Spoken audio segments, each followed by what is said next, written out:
We will win. We won't rest. We won't rest.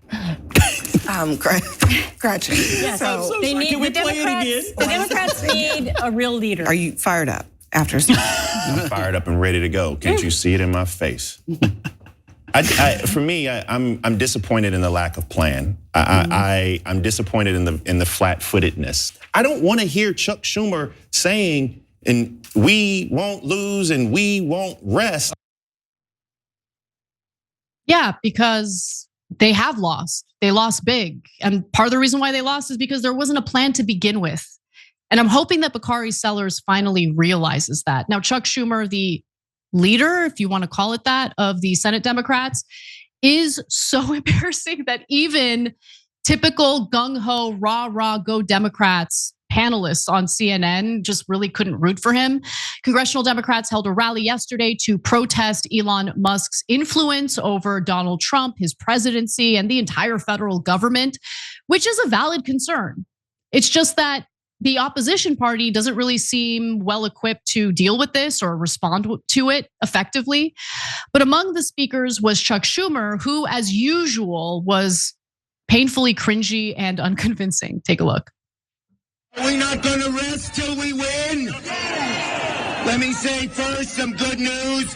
Every one of the 47 Democratic senators is gonna vote against that horrible, dangerous man, Russell Vogt, on Wednesday.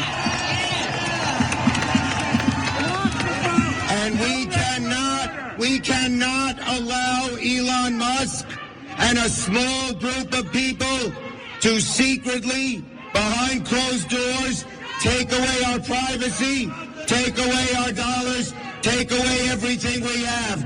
We are going to fight this fight. I am going to stand with you in this fight, and we will win. We will win. We will win. We will win. We will win. We will win. We won't rest. We won't rest. We won't rest. We won't rest. Okay, all right. Just a few things. Elon Musk isn't doing any of this secretly. Okay, it's pretty public. It's been dominating the news cycle. God. And look, the person in the frame waving a literal cane around while this chant is going on, not great optics wise, not good when the party's trying to like portray energy and a vision. But I look, I personally think that this is the result of the Democratic Party leaning too heavily on Trump bad as their campaign strategy. Okay, because when you just rely on that and you don't think you need to like strategize, be methodical, offer voters something, you're gonna find yourself in the position you're in right now, where not only is the executive branch controlled by Donald Trump and the Republicans, but obviously Republicans control Congress. They have a majority in the Senate. All you need is a simple majority to confirm Donald Trump's nominees. Russell Vogt will definitely get nominated, or confirmed, I should say. So when he mentions the 47 Democrats in the Senate who plan to vote against him, that's all fine and dandy, but that's not really gonna matter if every single Republican votes to confirm him.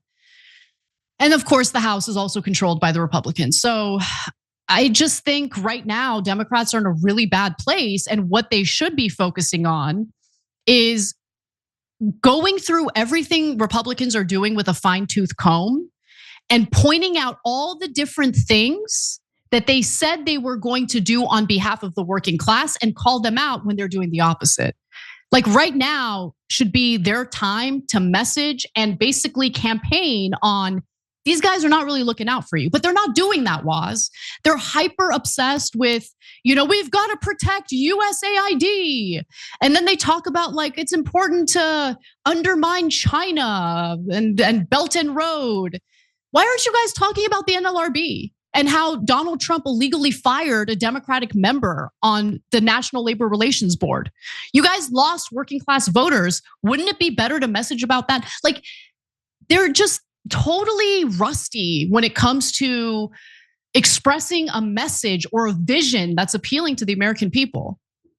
Yeah, there's just no connection though to the language that plays with normal everyday people. Again, we say this all the time. Like, I'm not a Trump fan, but like his messages cut through. Whenever he's like, whatever he says, he tries to say it as simple as possible.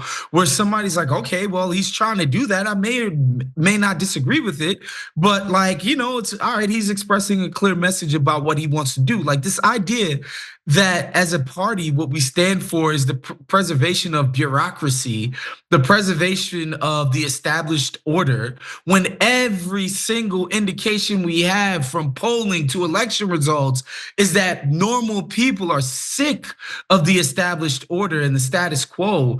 Just the idea that you leap to their defense is crazy. And I think it's, it does speak to something, even with the Medicaid situation where those payments seem to be stopped and come under threat. I promise you, it wasn't just because Democrats and people were pissed about it. Like Republicans had to deal with their own constituencies and be like, whoa, whoa, whoa, whoa, whoa. I know we say we hate these programs, but this is going to actually ruin the lives of my constituents. I'm gonna have to actually answer for this. This could actually hurt us politically, right? And so like you need to focus on the things that are actually going to hurt people. Like USAID, I think that's something you could have stayed out of, but like the idea that these guys are gonna gut, Department of Education and other stuff that could actually ruin the day-to-day lives of everyday Americans. That's the stuff you need to hone in on and ring the alarm bell. Yes. Like point to people like, no, like tomorrow, this thing will be gone from your life and absolutely upended. And so that's what they need to be ringing the alarms about. I totally agree. And they need to think about what concerns working class Americans the most. And even though I do think USAID has some good programs mixed in there, it's not going to be a compelling message to focus on that as opposed to the bread and butter issues, right? That actually do impact them domestically. Okay, so let's move on to one other Democrat who spoke during this press conference. It's the other side of the uncharismatic coin, right? So we have more energy, more passion. This is Congresswoman LaMonica McIver. I haven't seen this yet. Some argue that she may have taken it too far in the other direction. You're going to be the judge. I'll judge for myself as well. Let's take a look. I came here with one simple message, just like you all. We will not take this from Donald Trump and Elon Musk. We are at war.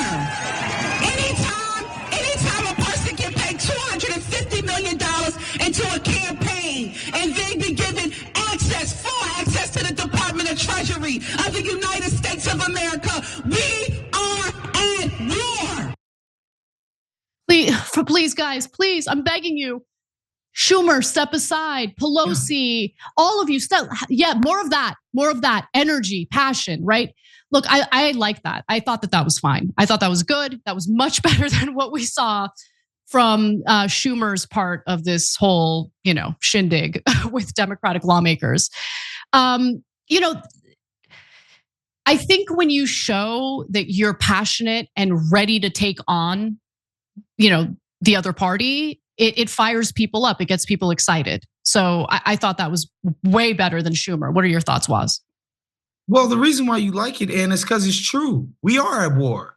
Elon Trump he's waging a war against everyday Americans. Folks need to understand, and to a certain extent, I understand why certain people who have newly become right wing or bros or whatever, they like when Elon is going against their perceived enemies and who they think they are annoyed by or allied against. And that's cool. I understand why you look at him as somebody who's on your side, but make no mistake, when it's time to choose between you and his own personal interests, he's always gonna be aligned with you when it's like, oh, let's point at that lib and laugh at them. Ha ha ha. Cool.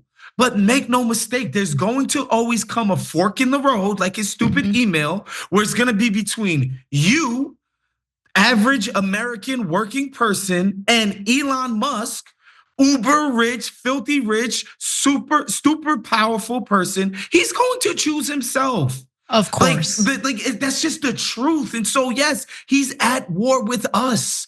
That's just the bottom line. And, Here's the other part of it. And yes, that's a winning message what that lady is expressing, because it's not hard to point out the myriad of ways that Elon Musk is going to take his own side against normal working people. But guess what? His entire class cohort are the same. There are no good billionaires, as that clown at the DNC said the other day. It doesn't exist. They're all the same. When that fork in the road comes and their interests are allied against our own, whether that be Amazon workers, Starbucks workers, you name the freaking industry. Nice liberal people were owning those corporations. When it came to their interests against the interests of everyday normal working people, i.e. their employees, they chose their own. They chose their shareholders. It doesn't matter. And that's where the rubber's gonna meet the road with Democrats in terms of, do they wanna win or not? Because Trump is handing us a victory on a silver platter. It's ugly, it's nasty to be standing side by side, shoulder to shoulder with the rulers of, these captains of industry and saying, we're handing them the keys, unelected, unaccountable, and he's handing us a victory on a platter. But will we take it as, a bunch of freaking Democrats, or are we gonna say that there are actually literally somehow good billionaires out there? And that's where the rubber meets the road. Yep. I mean, I don't want you to run for office because I want to keep you for myself. No, they would never let me through. They would. They probably wouldn't. They probably wouldn't. But I mean, it'd be great if they at least let you speak at these press conferences. It'd be better. It'd be better than, most of the people that they got up there. Hey, thanks for watching that video. We really appreciate it, guys. And we appreciate it if you become members, because that allows us to be independent, honest, progressive, all the things that you don't get from corporate media. And all of that is because of you guys. Hit the join button below and become one of us. Become a Young Turk.